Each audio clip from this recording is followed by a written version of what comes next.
Hey, what's up everybody? Welcome to another video. Today we're going to start on the SH Figuarts Tamashi Web exclusive Kamen Rider Evil. Yeah.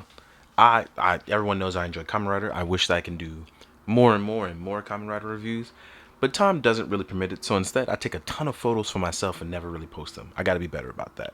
I really do. But today we're going to talk about Evil from Kamen Rider Revice, who I did review. I can't call him Revi because y'all will get mad at me. Revi and Vice. But yeah. And now we're gonna do Evil. And it was funny because my wife was talking about she watches it like in passing, and she thought, "Isn't Live Evil?" And then she went, "Oh, isn't Live Evil backwards?" And she was just having like a whole moment, and it was really funny. But it was funny. It was really funny, at least to me, because my wife just watched this in passing. But she actually really liked Evil's motif.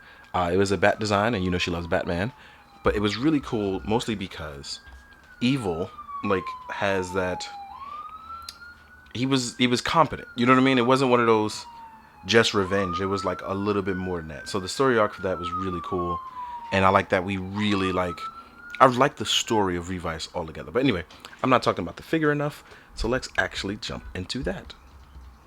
Here's a quick look side by side, just turning the sides, getting that really nice daylight in there on this.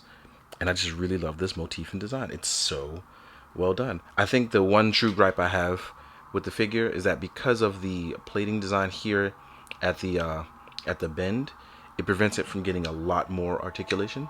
I would really love for it to get more, as it does have the double joints, but because of these arm guards, it's gonna prevent a little bit. So let's talk about how we can pull our arms out to get a little bit of extension. And it may not show completely in camera, but pulling them out definitely gives you that little bit of extra range. Full disclosure, I have changed out the neck peg to a peg for the SHF upgrade, which gives it a little bit more range. That's why he can tuck his head in a little bit more. Has a lot more range in this way. And I very much enjoy that because I like my riders to get a lot of range.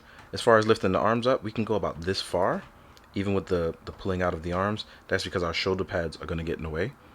This is going to prevent some movement, but as you can see here, we can still rotate all the way around, and we still have bicep swivel, as you can see here. And like I said before, we have a double joint, but that's the furthest that you can push it due to the simple fact that those arm guards are going to be in the way. If SHF upgrade does new ones, when they kind of just tuck that part in just a little bit more, I guarantee you I get a little bit more range. But I'm okay with what I got because his slashing attacks actually give you a ton of nice range, right? As far as the waist area, we can actually rotate side to side. We have a decent ab crunch going forwards. Going backwards, actually pretty nice as well too. That means when you want to prep up for those rider kicks, you're actually in a very good position.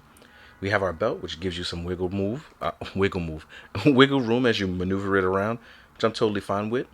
We have our old school drop down leg method. We have a very nice articulation going forward. I think that I scraped mine a little bit there. I'm not sure if it was just me or out the package. I honestly do not remember. We have thigh swivel, generous thigh swivel. And with the drop down leg method, we have a leg crunch. Wow, I am all over the place today. We have leg movement that extends a little bit past the 90-degree mark. So that's a little bit disappointing, knowing that those right here, there's going to be a guard piece here that prevents it from going a little further. It's a little disappointing that also prevents it from getting you a little bit better articulation. We do not have generous ankle pivot as I would like, especially because Evil gets in some really nice positions that won't necessarily be able to copy for the toy, but you can get close enough with enough manipulation of the rest of the joints. Here we are on camera actually doing it right here, right now. We also have a toe pivot, but as you can see here, Evil can get in some really nice positions. This lighting is so fantastic for this body type here in those color scheme. I'm really, really enjoying it. You do want to be careful pressing up against it too much because, like me, I'm going to apply a lot of pressure when getting that perfect position for posing, so you just got to be careful. But otherwise, I think you're in a really good spot with this toy in terms of just posing this guy up normally. With that being said, what we are going to do is we're going to take a second to jump into those really cool accessories. So we can talk about our actual, you can shift. They actually gave you our part swap for Jackal, which I really enjoy. So I'm going to pose them up and then we'll get ready to jump into that. So let's do it. Welcome back. Now we're going to talk about these accessories. First, like I said, we're going to talk about the motif change. So with our motif change, what we're going to do is we got to actually remove this faceplate here. And as you can see, he has no face.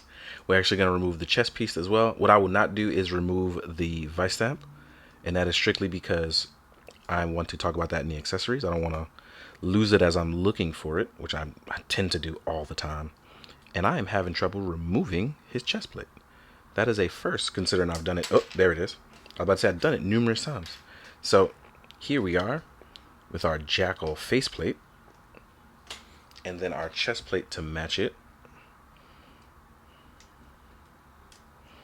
As we tag that in there. Like I said, the color scheme for this is really nice. Kind of shows it off here. And then we have the jackal vice stamp as well. It is so tiny, and that's what I'm scared of losing it. Very tiny. You'll also get the Petra one as a bonus for Revi and Vice, as well as the Obitsu hammer. Is it the Obitsu? No, I'm sorry to say it wrong, but I'm gonna call it the 50th anniversary hammer, as I forget that name right now. And Vice can use this, or Revi. They both have hands that accompany it, but there is this mode change here, and it looks really good photo-wise. I really want to see how this kind of stacks up, because I haven't done photos in this form. And now we're going to talk about the removal of his weapon, which is also his driver. You're actually going to pull it away from the belt and lift up just a little bit. And this is why I was waiting to use the jackal vice stamp as well. So let's actually fix you up. I want you in a better position. I want to get a second evil so I can have one in each mode at all times. But that's just me wanting stuff. So here we are with the shorthand form. You can actually remove this piece to part swap into his extended blade version when it is not in storage mode. And now you have the actual weapon, which is really cool. Same thing for the vice stamp. You're going to pull away from the device. And then we're going to use the jackal one here now. Let's actually try to pop this in while we're on camera so people can see how it's done. And I just usually push it in. There we go. And then we have a dedicated set of hands that are actually really cool.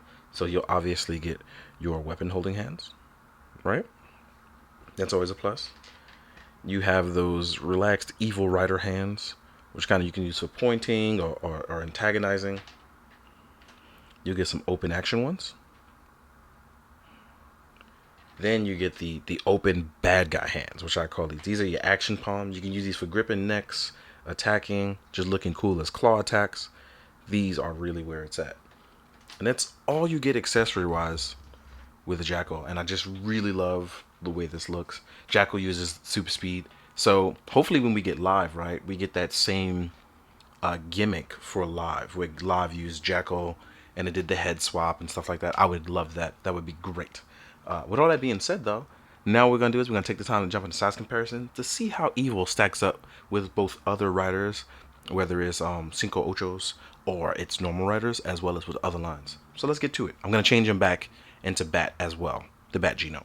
All right, guys, now we're going to jump into the size comparison. This is where it gets fun because we get to, have fun, make jokes, all that good jazz. So here we are with some SHF stuff. I'm going to do Kamen Rider Blades. As you can see, Blades is a little bit bigger. But as you can see, the Revice stuff actually does use the bigger body stuff. So they scale out pretty well with each other. But then when you put 01 next to them, right, you can see that he is particularly smaller, less, like, not as wide. So you can tell, I think he uses the last of those old, smaller body modes. I'm hoping they continue to use the bigger modes going forward. They're actually really, really nice. Now, I am going to jump in. We're going to do Zenkaiger. Because, your boy is back. SHF Sentai. Actually, let's put him on this side. Yeah. He scales up pretty well because he also uses that bigger body here. So that's pretty dope. Next up, and the reason why I'm putting stuff away carefully because they all have horns. And I don't want anything to chip or break. Here we are with Vice. Ooh, see, I'm already breaking stuff. That's why I be trying to chill. Right? And then we are with Revi, aka Revi. I know I'm gonna get y'all tight with that. So there we are. And as you can see, a little bit smaller, but also just right in that perfect realm of not bigger, not smaller, but people of different sizes. I know some people are gonna be like, oh, we have to go by actual heights, but yeah, that's them using tricks, you know. Not everybody's the same height. They definitely do trick you into thinking everybody is, or at least close to the same height. Right? Here we are with SHF Kamen Rider Kuga. It's one of the older Senko Ochos, and as you can see, Evil. Wow, I was gonna say Vice. Evil is a bit taller than Kuga, as you can clearly see here. And we're not even talking about like by this. Even the head, the top of his head is already over, and the shoulders are much bigger than Kuga's. So yes. Then we can compare to other stuff. So here we are with a 6-inch Marvel Legends Ben Reilly from Hasbro. And as you can see, Evil is smaller, but he does look like he's in a good place with them. We have G.I. Joe Storm Shadow. Right? Let's move these guys. Next up, we have Evil Sensei Itami, training all the evil people here. We have Hasbro Dino Fury Red Ranger. I keep calling the Ryu so red, and I gotta stop doing it. Last but not least is my main man Ichigo, defender of the people, lover of all things food, and our blind connoisseur. He's on a Mezco body, in case you're wondering. It's on a Black Skull body, which is a Gomez body. So yeah. And just for good measure, we're going to throw in the big boy, Sir Owain. Because he got that thing. It's called armor. He has a thing called armor. So yes. As you see, the really big boy shows you just how big of a size difference it truly is. And it's been overall really fun. Now, again, like I said, I love Kamen Rider, so you're going to get some dope pictures out of this. Please make sure you go and support my Tokusatsu stuff. That stuff really does mean a lot to me. It's not that all the other stuff doesn't. It's just that this is a thing that really did put me on the map here on YouTube, because I did different things. And that's kind of what keeps me going. I like doing the different stuff. It's great to review Spider-Man for the 11th million time, but Kamen Rider is where my heart is, and I'm not going to lie to you. So please go out and support the stuff that even though you may not know anything about, it's just really cool to see something different. So, just like that, make sure you treat those who are different around you with the same love and respect that you would want. And then, you know, treat yourself with a good day. Have a good cup of coffee. Go to bed a little early. But please, as always, you know, be good, do good. Drink your water, guys. Later.